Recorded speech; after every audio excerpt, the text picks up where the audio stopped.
Have you seen Father Kevin? Is he here yet? I think he's in makeup. Try and find him for me, will you, Stuart? Stuart? Well, it's just that I've got to get this last call in I can. We're running out of time. Oh, all right, don't worry. Ah, there you are, my child. I've been looking for you everywhere. And we for you, Father. Ah, now that's what I want to talk to you about, my child. What? A we for me.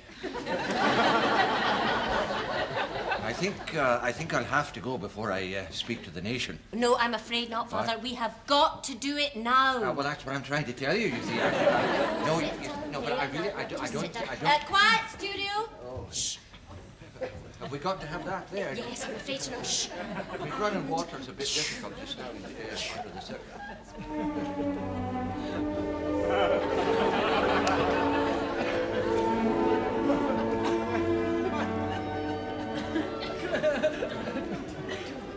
Good evening.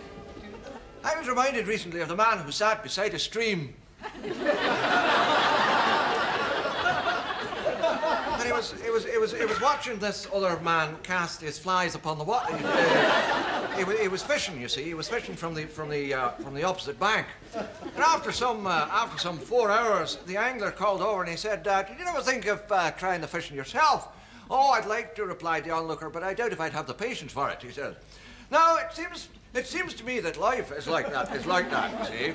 Because some people just sit around not able to do the things they so desperately want to do.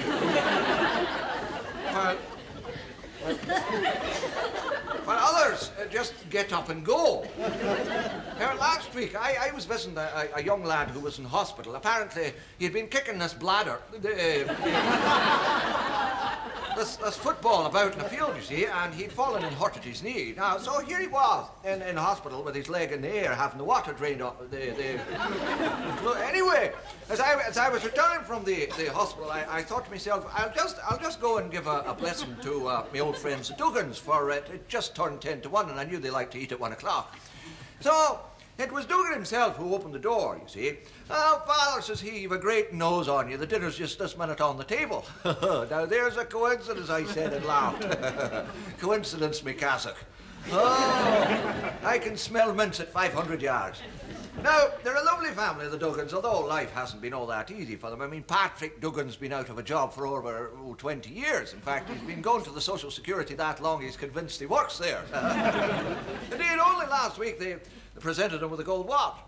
And, you know, one wonders what a man does, how he passes the time, when he's been idle for so long. Well, when I say idle, I mean, I have to remember he has 13 children. I mean, there's Anthony, and there's Seamus, and there's Michael, and there's Aunt Marie, Marie Ann, Rosemary, Rosemary Ann, Rosemary Ann Margaret, Rosemary Ann Margaret Patrick. Then there's Jaime. And a 2-month-old baby called Quits.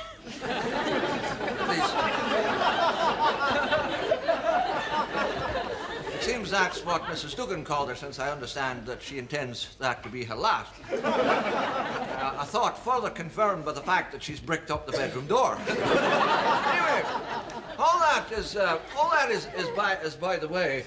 We had a lovely meal together, but round about the pudding, I suddenly noticed that Anthony was in a kind of a trance. You know, his eyes rolling heavenwards, his brow deeply furrowed, and his lips tightly compressed. I could see it something on his mind.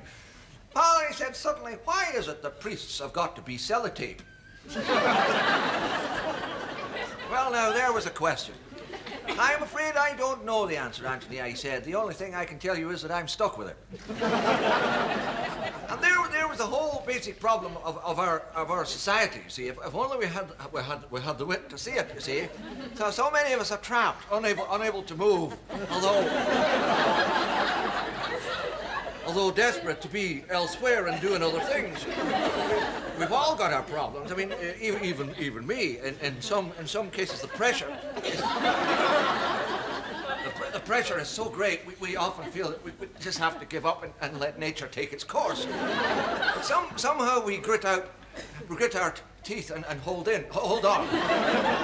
And we're all rushing around looking for a place to go, a place we can't seem to find. And the more we can't seem to find it, the more desperate we look. And the more, and I mean, there's no use crossing our fingers. I mean, luck has no place in the scheme of things. I mean, we have to believe that no matter what sort of trouble we're in, there is someone who will help.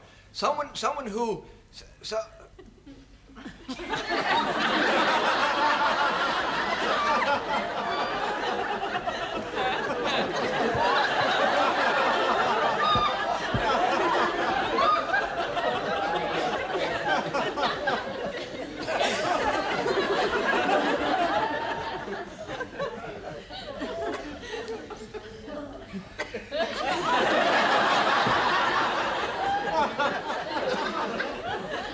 Oh, you see, the Lord giveth.